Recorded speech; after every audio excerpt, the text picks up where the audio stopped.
Yo, welcome back to 1497 podcast, baby. I got my boy Noah Fifita in the cut.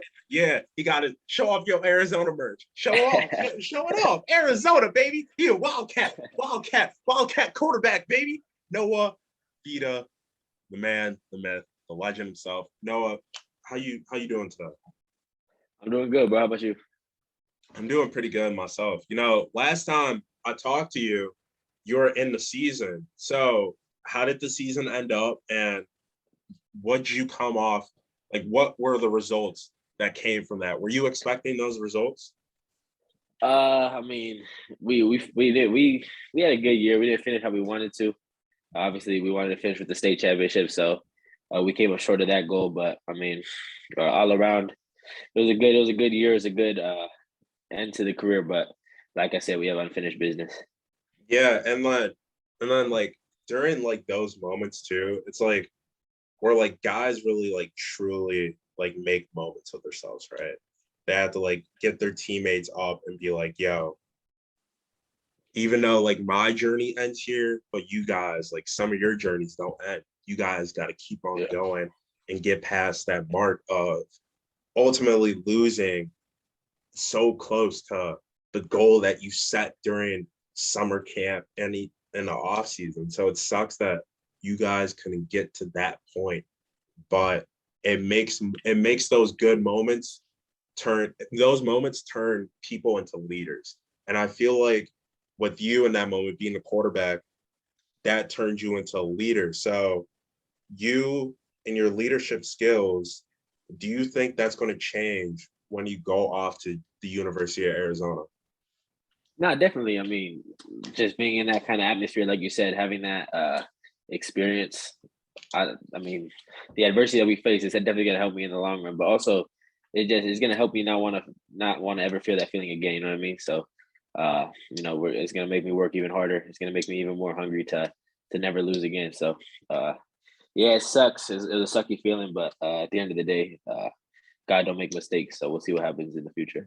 You ain't never lied about that. So I know, and a lot of other people know, you're a top tier quarterback, my guy.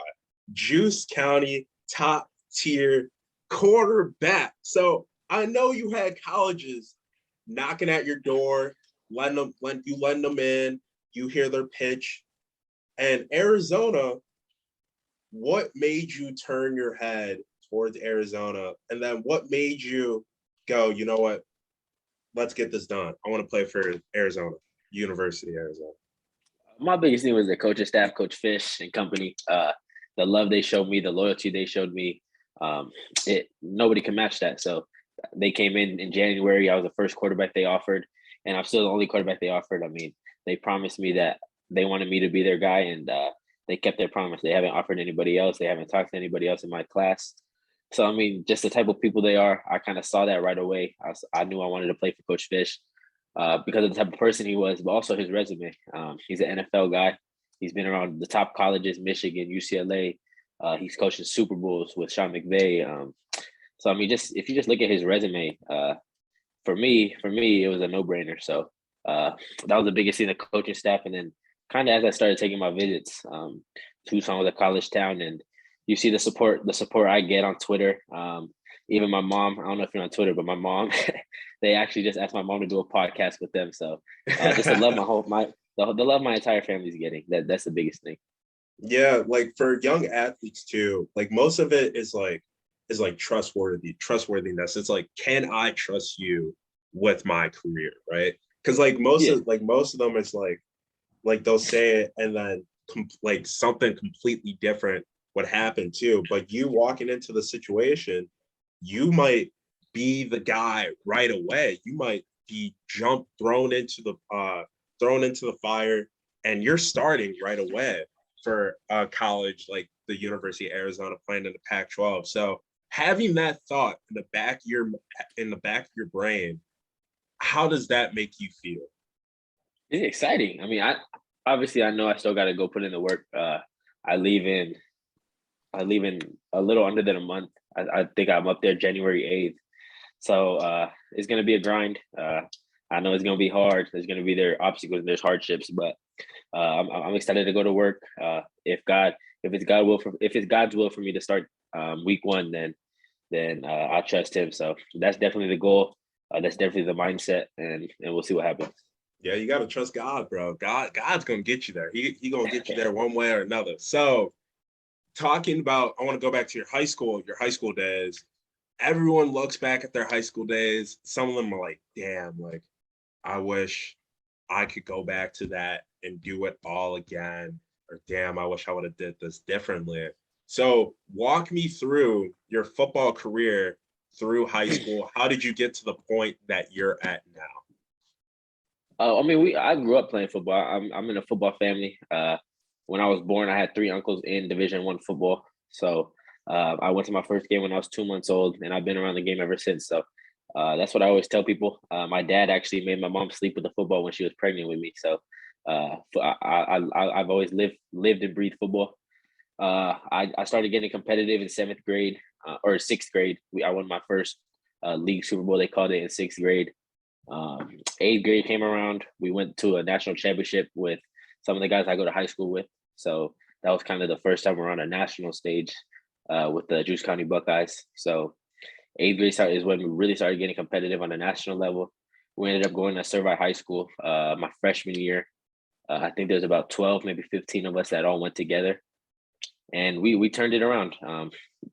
Servite was a 4-5, fifth place team in the Trinity, and we ended up finishing top 5 in the nation my senior year.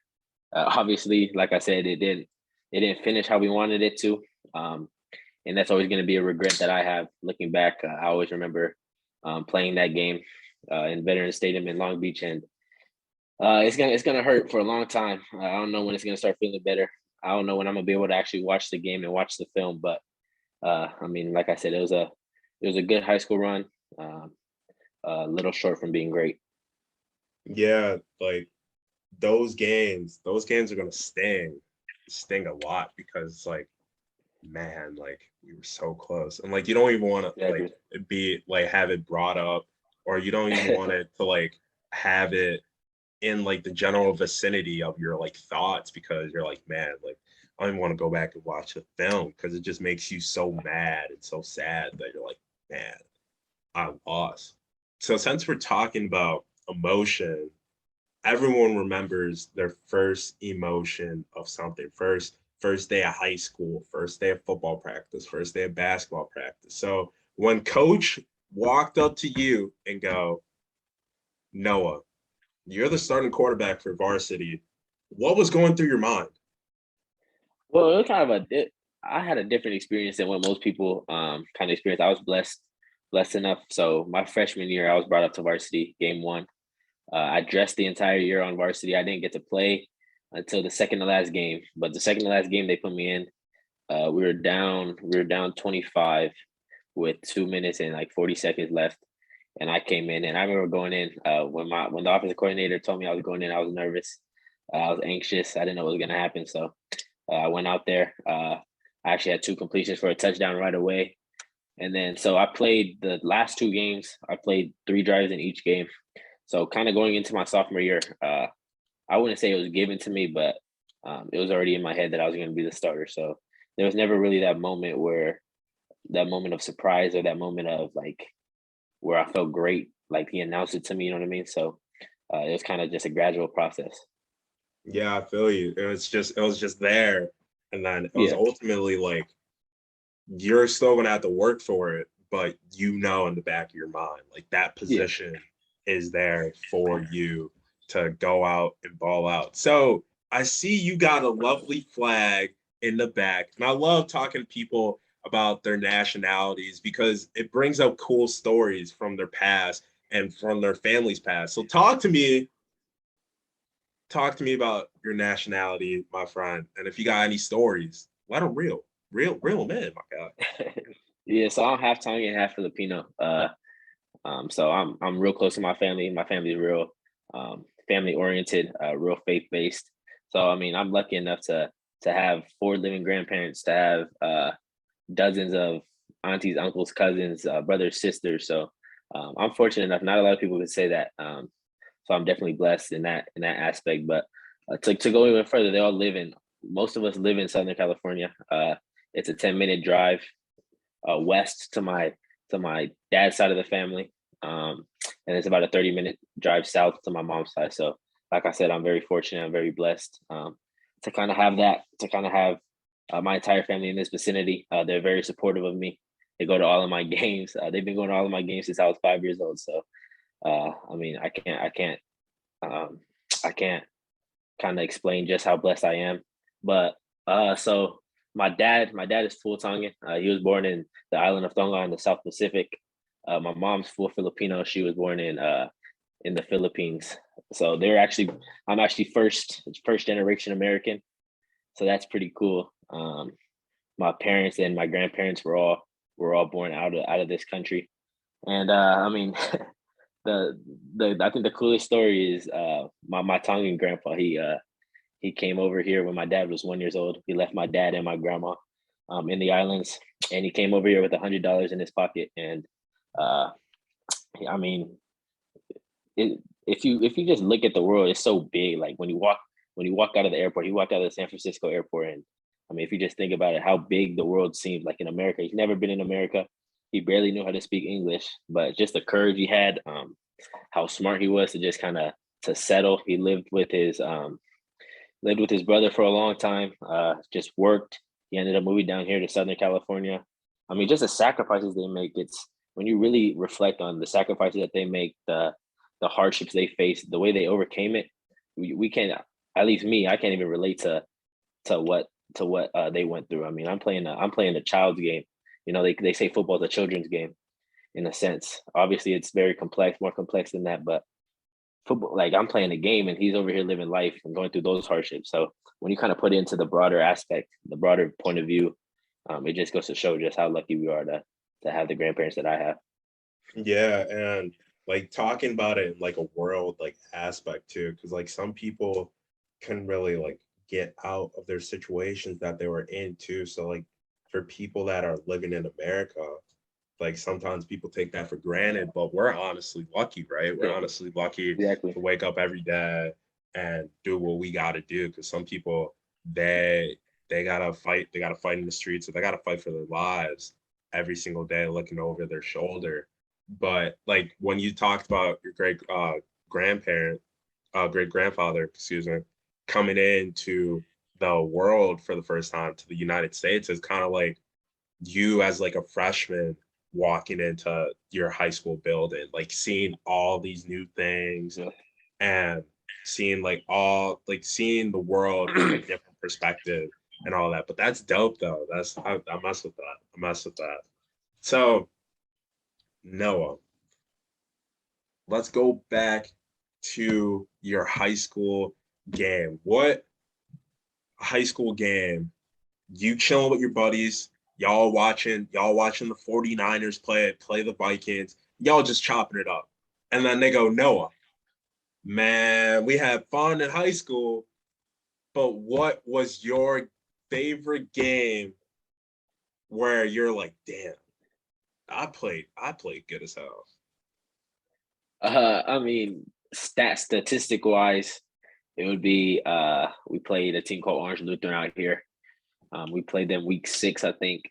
And if you just look at statistics compared to all the other games in my high school career, that's the one that's going to stand out. But I think emotion wise and in terms of memorability, is going to be our second round versus St. John Bosco. I mean, they were obviously a top 5 ranked team. We came up short in terms of beating them 3 years in a row. Yeah, so we got one more opportunity to beat them, and we were able to pull it off. So there's a lot of games that I'm always remember, but in terms of sitting back and reflecting and always remembering one night and how we felt that night, it'd be the St. John Bosco game. Yeah. And I was about to ask you, that's crazy. I'm glad you brought that up, because I was about to ask you about like St. John Bosco and all them powerhouses, because I didn't know if you guys like played them or not. But going up against teams like St. John Bosco and all those high school football powerhouses, how like when you're going up against them, how does that make you feel as a player before like even walking into the game? Well, I think before it motivates you to prepare more. It motivates you to watch film and to work hard in the weight room and on the field to get ready for the game during the week. But I mean, when you walk into the stadium and you get off the bus and you walk into the locker room, seeing all the parents, seeing all the tailgates, it's a feeling that you won't forget. And I mean, we played 3 games, 3 big games this year, or 4 big games. But modern day, we sold out 10,000 tickets in less than a minute, and St. John Bosco, we sold out 5,000 tickets in less than 2 minutes. So just being able to play in front of that many people in that atmosphere in high school is special. So uh, it's definitely going to help us. I mean, college is going to be a bit more capacity. There's going to be more people there, but I think high school is it's your community and it's your family. So it just hits a little different. Yeah, and like walking under the big lights, sold out crowd. Like, man, those are moments that like an athlete lives for because those are your times to shine.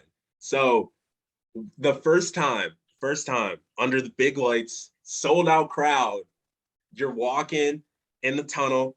You're not on the field yet, but you're about to walk through the tunnel, do your whole pregame, all that good stuff. What are your emotions like going through that? Like your first start as a varsity quarterback, sold out crowd, under the lights. Talk me through that, Noah. Talk me through that. Now it was exciting. I mean, there was some of my family. They always sit at the 50-yard line, and like that's their spot. So no matter what's happening, no matter how many people are there, I'll be able to locate them easily. So I mean, just the CIF championship that we just played. Walking out of the tunnel, we walked out at the 50. So when you walk out the tunnel, everybody's around, so you can see everybody, you can hear everybody when you walk out. So I remember grabbing my pads. I walk out with my little brother because we warm up together.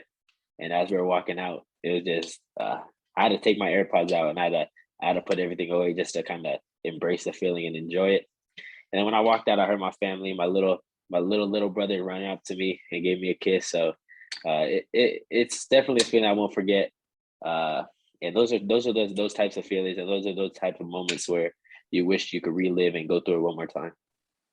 Nah, like I completely agree with you 100% because those moments you only get to live once, and those moments are so electrifying that you want to live it again. Like it gives you goosebumps just even talking about it because you're like, man, sold out crowd. We playing St. John Bosco. I'm a quarterback starting on varsity as a freshman. Oh wee.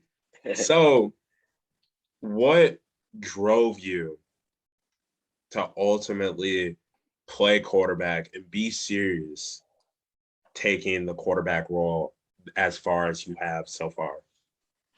I mean, it wasn't really necessarily quarterback. It was just football. Like I said, Mm. I grew up in a football family. I love football, and just trying to play. My dad was my coach. My uncles coached me growing up, and they even coached me in high school. So um, I always wanted to play for them, and I always wanted to impress them and make them proud. And I think the way the way I figured I was able to do that was through football. So that's always been my why, to make my family proud. Um, like I said, I had 3 uncles that were in D1, and I wanted to show them that I could do that too. So that's always been my motivation. That's always been my why. Quarterback is just it just happened that God gave me the talent to play quarterback. But at the end of the day, any sport, uh, I mean any position in football, that's where I was going to find my motivation. That's where I was going to strive to succeed. Yeah, and I was looking at your highlights like a couple days ago, and like, man, like you could do it all. You could throw the ball, you could run the ball, got great vision. Your abilities are absolutely phenomenal, man. So, as I'm talking about these qualities that you have, and more are to come too, because I can't wait to see you ball out at the University of Arizona. What if you were observing yourself? Which what is the best quality of you playing quarterback?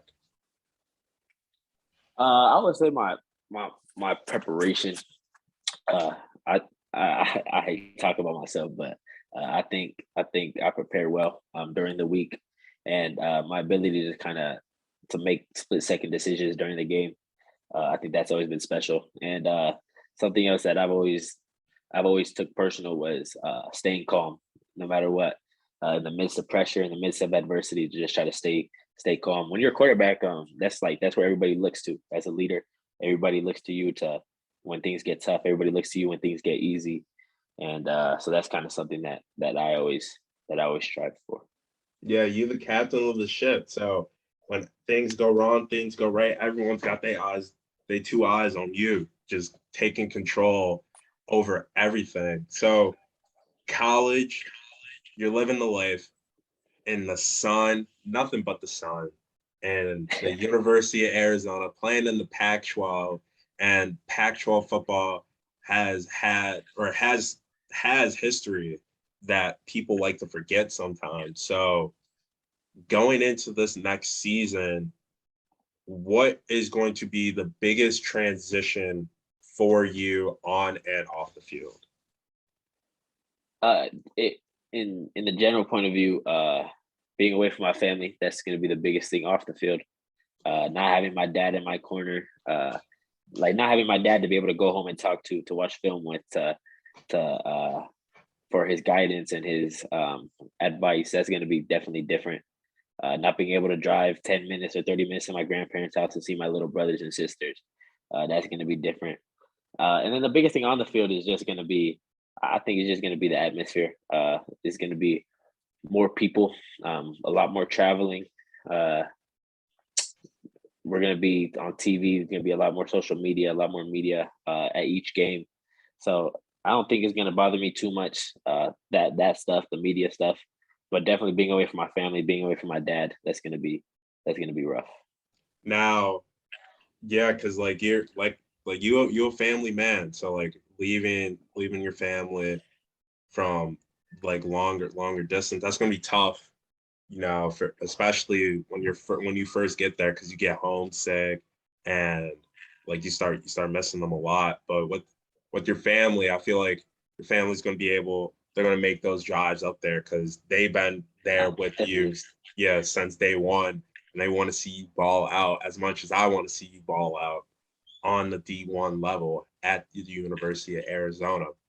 And the University of Arizona, they didn't have the strongest year this year. So what have you guys offensively, Coach Fish and the defense, have really been prepping for going into next season? Like what's been the biggest message from his recruits and to his team going into next season? It's been a trust the process in general. If you go back, so if you're a real true football fan and you really go back and watch, really break down the film, really watch the games, there's at least 7 games that we should have won last year. Mm-hmm. Uh, and we went into the fourth quarter down by 2 possessions or less, and we made a few mistakes that made the score look bigger than it was. But if you really go back, this team could have easily been 6-6 or 7-5. But obviously, people just look at the overall record, see 1-11, they automatically assume. But that's the nature of humanity. So we're just kind of trusting each other. We have, I mean, at least me personally, I have the utmost trust and faith in Coach Fish. He knows what he's doing, and I mean, like I said, if you go back and watch the film, you can see there's guys running open. There's one little mistake by one person changes the entire game and the entire score. So just they've been showing us that film. They've been kind of talking to us, keeping us committed, keeping us focused, and we're gonna try to change that. We're gonna try to turn it all around next year. Yeah, because some people get caught up in the stats and the box score, and they're not really looking at the game and looking at the execution and what went wrong and what continuously went wrong throughout like those plays during the game. But because I was able to watch Arizona a couple times, and that's a pretty damn good squad that you guys have. So I think you guys are going to be the dark horse going into next season and continue to be the dark horse when the next season starts, because you guys are having Arizona's having so many good recruits go to University of Arizona. So I'm excited to see what is going to be at display for the Wildcats next season. But my man, I know you got one game circled on your calendar for next season, what game in your first ever year as a collegiate player, which game you got circled, man? There's a lot. Obviously, I look forward to the Arizona State game. I love rivalries. I love in-state rivalries, so that'll be fun. I grew up a Utah fan, so I look forward to the Utah game. The Oregon game is going to be fun. But I think the one that's already circled for me, the one that me and my family look forward to most is week one at San Diego State. San Diego State, they're making a new stadium over there at Qualcomm. Uh, they're making their brand new stadium, and we get to open up the show over there. So I'm gonna be coming back to my home state, about an hour south of my hometown. I know my family's gonna make the drive down, and that's a game that I hope I'm starting at. I hope I'm playing at, and I'm excited to play in. Yeah, it's always nice going back. Well, technically not going back home, but like you're still on your old stomping grounds, playing the Aztecs. That's gonna be a good game to watch. I can't wait for that Arizona State game. I might have to talk a little smack to you before the game even starts, getting your head a little bit. But nah, that's dope. That's dope. So college football. You said you were a Utah fan. So how did it feel you guys beating Oregon in the college football playoffs? Or not the college football playoffs, Uh, in the I mean, Pac-12 championship? kind of I've always been a Utah fan growing up because I have two uncles that went to Utah. Um, in 2004 and 2005, Steve Fifita and Kelly Talavo. So I always grew up a Utah fan. But I mean, kind of when I got into high school, I would say my sophomore year, I kind of stopped going for teams. I started going for players. I started watching players that I played with and played against in college ball. So that was always cool. But also, I mean, when you get into offers and when you get into scholarships and all that stuff, you kind of flock to the guys that believed in you. So I wouldn't necessarily say I was a Utah fan the last 3 years. But I mean, I have uncles that still coach at Utah, so it was cool to watch them beat Oregon. My uncle Lewis is the D line coach over there right now, so I'm happy for them. Yeah, good. Shout out, shout out Coach Lewis, because man, those Utah defensive line was eating up Oregon and that run game. Oh wait. So shout out your family. Shout out Coach Lewis, doing a damn good job at Utah right now. And I don't know who they're gonna play in the Rose Bowl, but they're gonna have a very good shot of winning. So you were talking about players that you like a lot. So which football player was your idol growing up, or still might be your idol now? Growing up was always Russell Wilson. That was always the guy that I flocked to because he was shorter. He was 5'11", and I was always on the shorter side. So I always loved watching him, watching his highlights, listening to him speak, and reading about him. So that's always been my idol still to this day. I love to watch Kyler Murray. Kyler Murray's always been fun to watch because he's a quicker, more explosive Russell Wilson. Um, I'm a Ravens fan, so I love watching Lamar Jackson. Obviously, I don't play like him, but he's fun to watch always. And then when it comes to college, Bryce Young, I got to play against Bryce. We work out together. I'm close with him, so uh, that's always been someone I looked up to as well. Okay. So like how is Bryce as like a person? Is he cool? Like talk to me about Bryce, because that's pretty cool. That's pretty cool. Nah, yeah, it's definitely cool. He's a good role model for me. I talk to him. I text him every once in a while, and we chop it up a little bit. So it's awesome to see him doing. I mean, he's been doing this since eighth grade. The world's just kind of seeing how special he is now. But I mean, the stats that he puts up, the plays that he makes, he's been making those plays since I first watched him at the IU Ducks in eighth grade. So, but I mean, the only thing you need to know about him is he's a better person than he is a football player, and I think that goes to show the type of person he is because he's a damn good football player. That, you got that right, man. Oh man, he a bad man. That Bryce is cold. Bryce is cold. But if they win the Natty, are you gonna pull up? Are you gonna pull up and be like, yo, Bryce, good stuff, Bryce? Uh, he's gonna have a lot of that. He's gonna have a lot of people in his DMs, a lot of people that kind of just started watching. So I'll probably see him in the summer.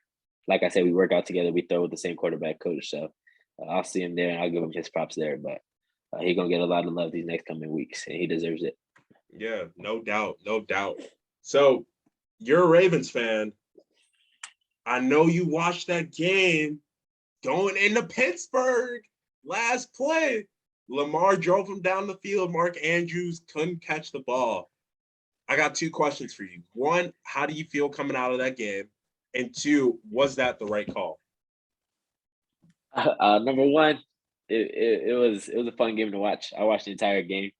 We were at a potluck, and I was inside watching the game, so it was fun to watch. Like I said, even Lamar's bad days, he's still awesome to watch. The things he's able to do with his feet in the pocket and in the field is ridiculous, and that's why they say he's Lamarvelous.